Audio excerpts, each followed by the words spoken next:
بسم الله الرحمن الرحيم إن الذين كفروا وماتوا وهم كفار فلن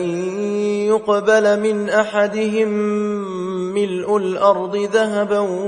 ولو افتدى به أولئك لهم عذاب أليم وما لهم من ناصرين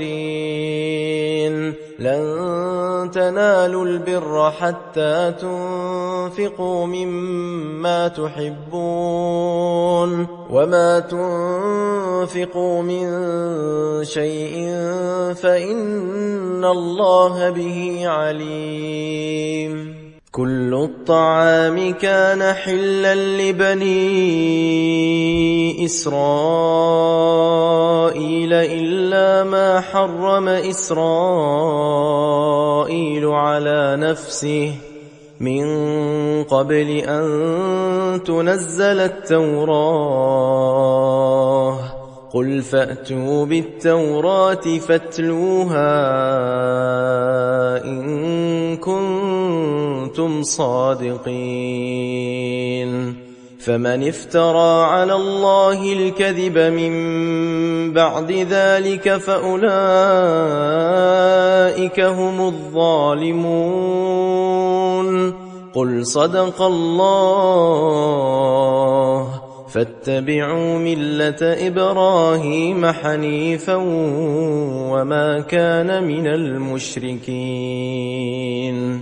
إن أول بيت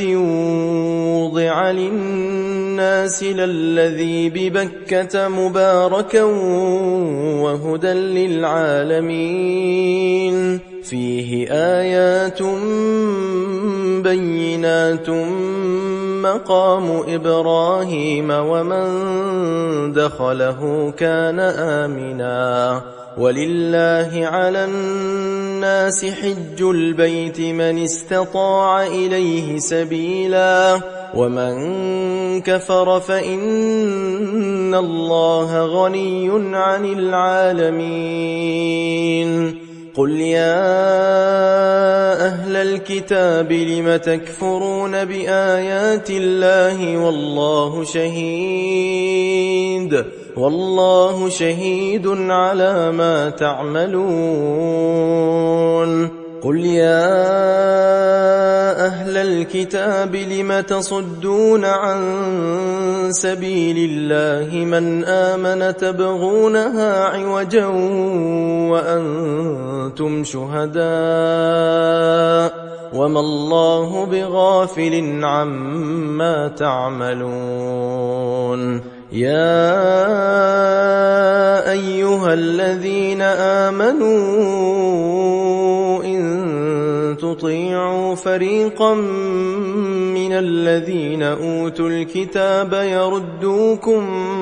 بعد إيمانكم كافرين